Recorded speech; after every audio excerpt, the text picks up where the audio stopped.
Olá, pessoal! Hoje nós vamos falar sobre Inconfidência Mineira. Até agora nós falamos sobre uma história mais geral, mas hoje nós vamos falar especificamente do Brasil. O ano é 1789, então é um ano de muitas questões sociais, tanto dentro do Brasil como fora do Brasil. 1789 é o início da Revolução Francesa, vocês já sabem disso, que é aí um marco para outras revoluções e uma referência para transformações muito grandes que acontecem em outros lugares, não somente na França. E nós vamos agora falar sobre o Brasil. Enquanto se acontecia, iniciava a Revolução Francesa lá na França, aqui no Brasil nós também temos o início de um movimento que vai buscar a independência, entre outras coisas, a independência, que é chamado de Inconfidência Mineira, onde vai ter como grande protagonista dessa história Tiradentes, tá certo? O grande protagonista que eu digo pela forma como foi executado, por ter sido o único a ser executado durante esse processo. Os outros foram presos, tiveram outras penas, mas não foram executados, só Tiradentes, tá certo? Então, o que foi a Inconfidência Mineira? Vamos partir de um conceito. Inconfidência Mineira foi um movimento rebelde aqui no Brasil, em 1789, que teve como principal líder Tiradentes, entre outros líderes. Foi composto pelos membros da elite econômica, então é importante que você preste atenção nisso. Não foi, na verdade, um movimento popular, não foi um movimento em que se participaram escravos ou ex-escravos ou pessoas pobres, não, foi um movimento da classe, da elite brasileira. A elite econômica de Minas Gerais passa a se reunir para falar sobre uma forma de terem autonomia política e de barrarem contra os altos impostos que pagavam. Por quê? Qual é o contexto econômico dessa época? Esse período o Brasil vivia a grande exploração do ouro, a partir do século XVII principalmente, e século XVIII, mas no final do século XVIII, já na segunda metade do século XVIII, esse ouro começa a não ser encontrado com tanta facilidade no Brasil, porque na verdade os portugueses, apesar de que os portugueses achavam que o ouro era infinito, o ouro era finito, obviamente era sim infinito, um dia ele ia acabar de tanto ser explorado, ia acabar, e isso começa no século XVIII, na segunda metade do século XVIII. E não tendo mais esse recurso, ficou muito difícil para essas populações da região de Minas Gerais, que trabalhavam com ouro, principalmente a elite aurífera, de pagar os impostos estipulados pela coroa portuguesa. Então, assim, houveram muitos conflitos, a coroa portuguesa acaba determinando o que eles chamam de derrama, porque esses impostos estavam muito atrasados. Então, o que se pensou? Eu vou decretar a derrama, que nada mais era do que forçar esse pagamento com o que se tinha, e de uma forma autoritária. Iriam chegar pessoas da coroa, a mando da coroa portuguesa, soldados, iriam entrar na casa dessas pessoas que deviam esses impostos e iriam retirar tudo que se tinha para poder servir como pagamento desse imposto. E revoltados com essa situação, eles passam a planejar essa independência e o fim desse autoritarismo da coroa portuguesa. Quem? Quais eram os grupos sociais? A elite econômica de Minas Gerais, além de intelectuais, professores. O caso de Tiradentes, que era um ex-militar, tinha servido ao exército e era dentista. Então, eram essas pessoas, esse grupo de pessoas, tá? Influenciados pelo iluminismo e pela independência dos Estados Unidos. As principais causas desse movimento que eu coloquei aí, resumidamente, essas três. A derrama, que era esse autoritarismo na hora da cobrança desse imposto atrasado, desses impostos que se atrasaram. Por exemplo, o quinto era um dos impostos para quem se extraía o ouro aqui no Brasil. Era 20% de toda a produção do ouro, era destinado à coroa e muitos não conseguiram pagar esse imposto.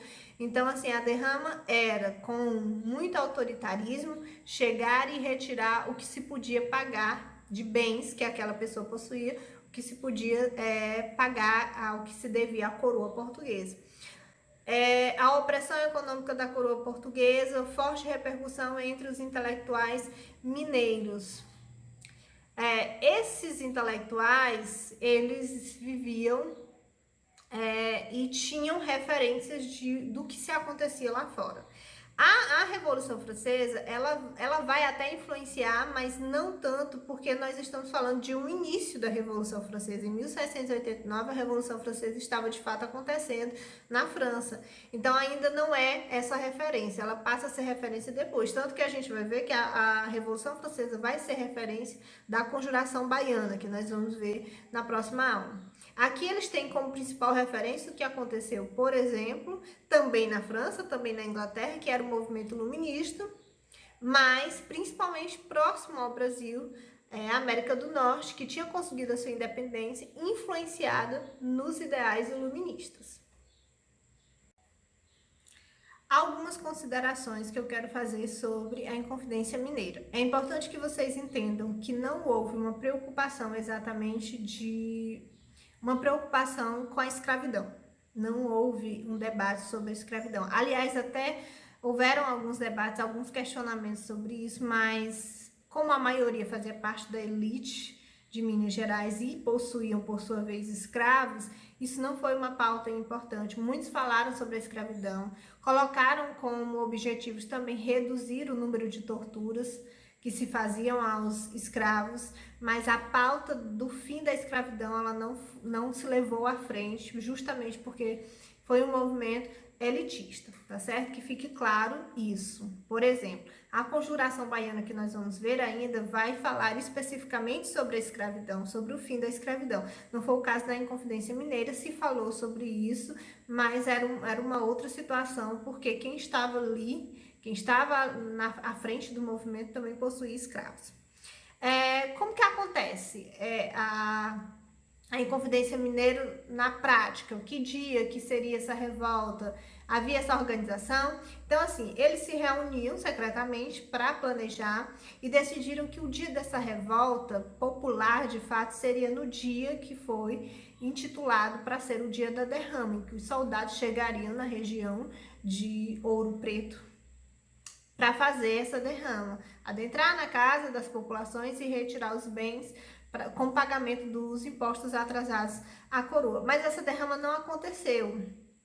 Visconde de Barbacena, ele não efetua essa derrama em Minas Gerais, e no meio disso tudo, uma das pessoas que estava dentro do movimento, o Silvério dos Reis, Joaquim Silvério dos Reis, ele acaba denunciando, ele é o delator desse movimento à coroa portuguesa, que ele teria como benefício o perdão da sua dívida.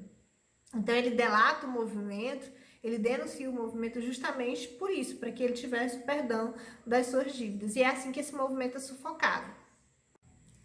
E apesar de muito organizados, mas não houve de fato um sucesso, não aconteceu o que se previa, porque eles foram delatados.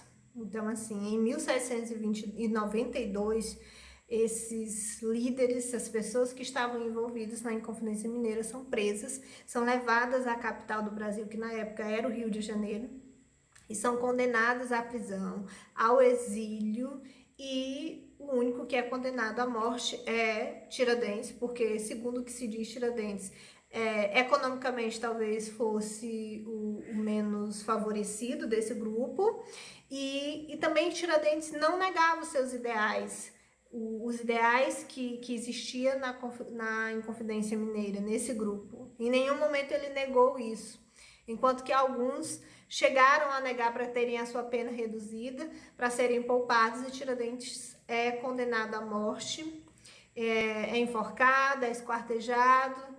Parte dos seus membros volta para a cidade de Ouro Preto, que é antigamente Vila Rica, na época era Vila Rica, para ser exposto, para que isso servisse como exemplo de não se planejar contra a coroa portuguesa. Então esse é o fim dessa Inconfidência Mineira, embora muito organizados e embora inspirados no movimento iluminista, tanto que eles criaram uma bandeira para Minas Gerais. Não existia a ideia de independência exatamente do Brasil, existia o sentimento de independência dessa região, da região de Minas Gerais, em relação ao autoritarismo da coroa portuguesa. Eles criaram uma bandeira própria que era uma bandeira que simbolizava justamente essa independência, a não interferência política da coroa portuguesa, que inclusive é a bandeira de Minas Gerais. Na bandeira tinha escrito liberdade ainda que tardia. Era muito levantada essa questão da liberdade, de se sentir liberto de fato, principalmente do autoritarismo e opressão que era exercido pela coroa portuguesa, e fica como consequência esse exemplo. Muitos depois da Inconfidência Mineira vão atentar por algo assim, no que diz respeito à independência, à liberdade política. Então serve como exemplo, vai servir como exemplo, até porque foi inspirado no movimento iluminista que trazia, entre outros ideais, a questão da liberdade.